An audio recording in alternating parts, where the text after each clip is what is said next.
Company culture. Is it a new buzzword or is it a familiar concept? My name is Shelley Smith, and I'm here again live in yet another airport, finishing up a training over the weekend for a company. And I thought about yogurt, and I thought about New York, and I thought about Grandma's pearls. These are all the things that we create culture with. And now, we have just, seems like we just learned that companies have culture too. It's the it thing to talk about. And I don't want it to be the it thing to talk about.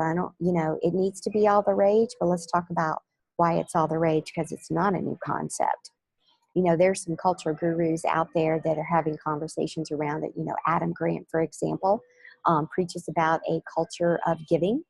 I'm not hating on Adam Grant, but there's also, the starting with why, the Simon Sinek, transforming your cultures to really get at the core of your personal whys and the whys of your company itself. And I'm not hating on him either.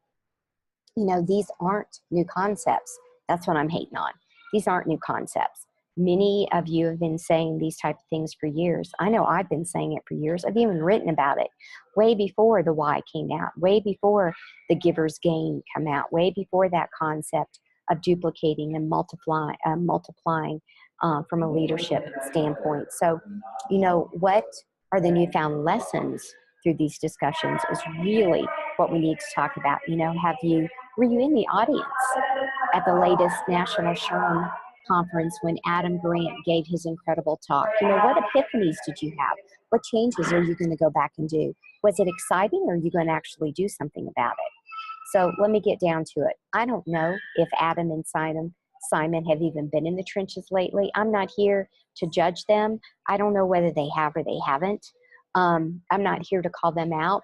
But I do want you to realize that it's important from a company standpoint to work with individuals that you can trust with, that have really gotten their hands dirty in solving these problems. Solving problems that are dealing around the lack of culture, dealing around the lack of engagement or crappy engagement, at the very least inside of a crappy culture. Dealing with the lack of retention, the hard to fill positions, the lack of leadership from your peers, your direct reports, or even your boss. Maybe the lack of direction from a board of directors and you're the CEO. The lack of focus around turnover period, and maybe the feeling of constant change, the employees' relations, the calls that you're getting, the disputes that you're handling, the conflicts that you're handling, the blame avoidance that people have that end up on the table of a human resource department, as if they're the only ones who are supposed to deal with these type of things. Dealing with mid-level managers that we put into an area after being promoted because they were loyal and they showed up on time and they did their work. And now we put them in a position of leadership and we didn't give them any of the soft skill training to actually go with that. So, do you close your eyes and do you put these problems and saying we are family, hoping that they're all going to just go away? The reality is, guys, we're not all family. You don't fire your family. Well, most people don't fire the family members. I do know a few people who have. Why did the owners and CEOs say that we're family? Why do they say it and make it feel like we're all in this together? We are, but there's levels of skin in the game. There's levels of responsibility of that connotation of being that, we're family and what that actually implies. Are the values predicated on family? Sure, maybe they are. Hey, listen, I worked for a company for several years that said that all of their values are predicated on family values, and I believed them. And some of them were true and some of them were not true.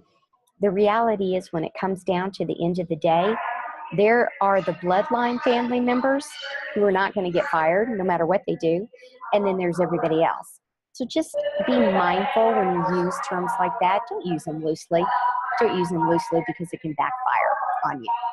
So what do we do about all this stuff? How do you make a difference? How do you begin to make a difference? Take a chance. Make a change starting now. You come back from a conference and you're pumped up. What are you going to do about it? Everybody is a leader. Everybody has the ability to influence. Are you going to be stand up and be heard? And I'm not talking about starting a revolt, by the way. I'm not talking about that. Regardless of your title, regardless of the position that you're in, you can make a change. You can go to your boss. You can go to your team members.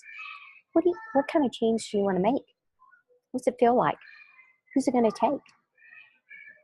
What's it look like? What are the milestones? What are the outcomes looking forward? What are you trying to measure? You can't talk about change and then have no ideas around it. Sometimes it takes cultural inquiry. Sometimes it takes a meeting of the mind from outside influences, people who have been in the trenches lately, not just up on stage, lately. So just a few thoughts to think about. If any of this resonates with you, feel free to message me.